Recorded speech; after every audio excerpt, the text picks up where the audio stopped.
Good morning, everybody. Welcome to the Inside Edge. It's Wednesday, December 17th, and one of New Jersey's finest, Yogi Berra, had a saying that relates directly to politics in New Jersey. He said, "It gets late early out here." And so I want you to think about some dates. One is that vote by mail ballots in the special primary election for Mikey Sherrill's 11th district congressional seat go out in 5 days on December 22nd. That means that probably in the next 6 days, real voters will have cast actual ballots to pick the next member of Congress from NJ11. And if this campaign seems like it's moving quickly, that's because it is. And two is that vote by mail ballots for the 2027 primary election for state Senate and Assembly in New Jersey go out in just 16 months. And if you think I'm moving too quickly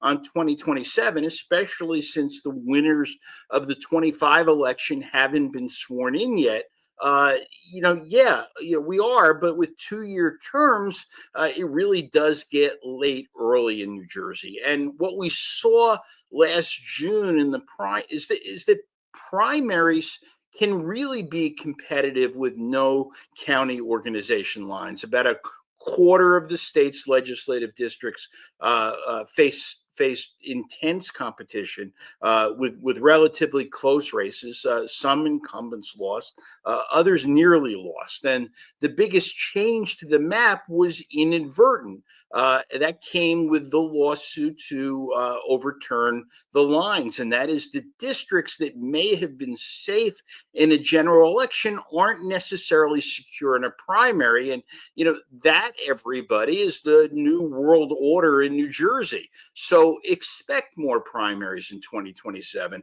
especially for the state Senate. And not just because U.S. Senator Andy Kim has said he'll oppose incumbents who vote for bills that weaken corruption and transparency laws. Although that's clearly a factor.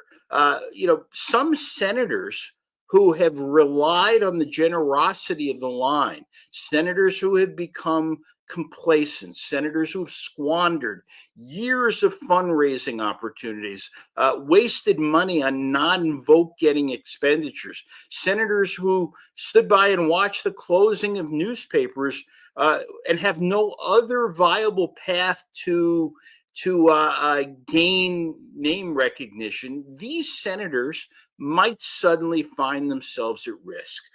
And like candidates for Congress these days, campaigns for the state Senate and for the Assembly in the office block ballot era will need to start earlier. If you want to run for the state Senate, especially against an incumbent in a primary, and you can't self-fund, you need to be in the race by the summer of 2026 or early fall at the latest.